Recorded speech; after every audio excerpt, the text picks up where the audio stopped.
ఒక నది ప్రవహిస్తూ ముందుకు వెళ్తూ ఉంది.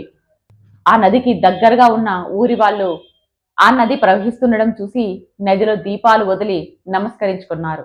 మరికొంచెం వెళ్ళగా మరొక ఊరి వాళ్ళు ఆ నదిలో పూలు, పసుపు, కుంకుమ వేసి ఆనందించారు. మరికొంచెం దూరం వెళ్ళగా ఒక ఊరి వాళ్ళు ఆ నదిలో రాళ్ళు విసరడం మొదలుపెట్టారు. ఎవరి రాయి ఎంత దూరం వెళ్తుంది, ఎవరి రాయి నీళ్ళలో బలంగా తాకుతుంది అని వాళ్ళు రాళ్ళు విసరడం మొదలుపెట్టారు. అయినా సరే నది ప్రవహిస్తూనే ఉంది.